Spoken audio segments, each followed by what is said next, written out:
Le cynisme, c'est connaître le prix de tout mais la valeur de rien, disait Oscar Wilde. Je vous raconte aujourd'hui l'histoire d'une agence immobilière qui connaissait parfaitement la valeur de son travail, était fort mécontente d'avoir été doublée par sa cliente. Vendeurs et acheteurs qu'elle a présentés ont en effet conclu la vente sans son intermédiaire et sans lui verser ses honoraires. Elle n'entend pas se laisser faire. C'est à la tête d'une agence immobilière dans la région de Chambéry. En septembre 2014, une famille propriétaire d'un hôtel de luxe lui donne un mandat d'avoir à vendre l'ensemble des actifs de la famille pour une somme de 65 millions d'euros. Quelques jours plus tard, elle transmet le dossier de l'hôtel à la société T. Et en janvier 2016, la société T confie un premier mandat de recherche à l'agence immobilière pour la recherche d'hôtels et de chalets, notamment l'hôtel en question. Le tout pour la somme de 56 millions d'euros. Ce mandat de recherche était conclu pour une durée de 3 mois et prévoyait une rémunération de l'agence immobilière à hauteur de 1,7% du montant de la vente.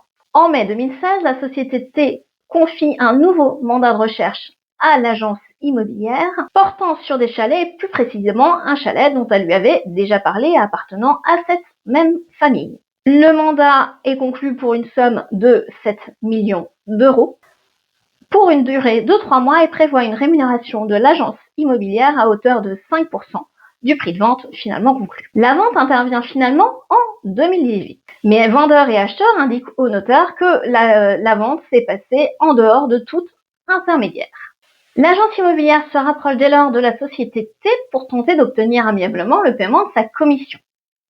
Cependant, celle-ci refuse, indiquant que la vente est intervenue bien postérieurement à l'expiration de la clause du mandat, prévoyant l'interdiction de conclure directement avec le vendeur pendant une période d'1 an. La société V saisit alors le tribunal de commerce qui lui donne entièrement raison et condamne la société T à lui verser une somme de 1 326 000 euros. La société T va tenter sa chance en appel, mais pas de chance pour elle, la cour d'appel confirme le jugement entrepris.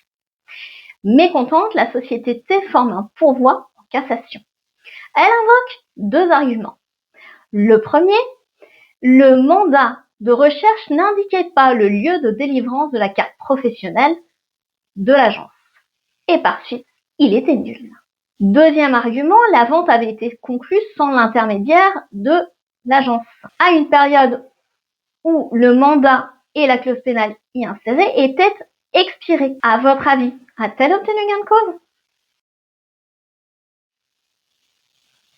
La réponse est oui et non. S'agissant du premier argument, la Cour de cassation rejette le pourvoi. Elle approuve en effet la Cour d'appel de s'être interrogée sur les objectifs de la loi Hoguet du 2 janvier 1970. La loi vise en effet à réguler la profession d'agent immobilier, assurer la compétence et la moralité de l'agent immobilier et à protéger le mandant. Elle approuve ainsi la Cour d'appel d'avoir considéré que l'absence de mention du lieu de délivrance de la carte professionnelle de l'agent immobilier n'affectait pas à elle seule la validité du mandat dès lors que la carte de l'agent immobilier était parfaitement valide au moment de la signature du mandat.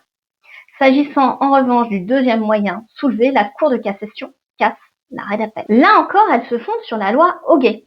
Elle rappelle que, à moins que les parties en conviennent autrement, lorsqu'un agent immobilier bénéficiaire d'un mandat de recherche fait visiter un immeuble et qu'ensuite l'acquéreur traite directement avec le vendeur, l'opération est réputée effectivement conclue par l'intermédiaire de cet agent immobilier. Il a alors droit au paiement de sa commission, sauf à tenir compte du prix de vente réel, des circonstances ou des fautes de l'agent immobilier. La Cour de cassation reproche à la Cour d'appel d'avoir jugé que le mandataire avait droit à ses honoraires au motif que l'acquisition, bien que conclue après l'expiration de la clause des mandats, n'était intervenue que grâce au concours de l'agence immobilière qui, par son réseau et par son expertise, avait permis la conclusion de cette vente. La Cour de cassation casse l'arrêt, reprochant à la Cour d'appel de ne pas avoir vérifié, comme la société qui a fait le pourvoi le lui demandait, si les stipulations des mandats ne limitaient pas dans le temps à compter de leur date d'expiration, l'interdiction faite à la mandante de conclure un contrat directement avec la venderesse présentée par l'agence immobilière à peine de lui devoir des honoraires.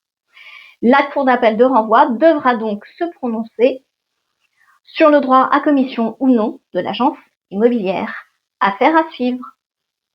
Si cette vidéo vous a plu, je vous invite à la commenter, à la liker ou à la partager. Vous pouvez naturellement vous abonner pour suivre toutes mes vidéos. Quant à moi, je vous dis à la semaine prochaine pour une toute autre thématique.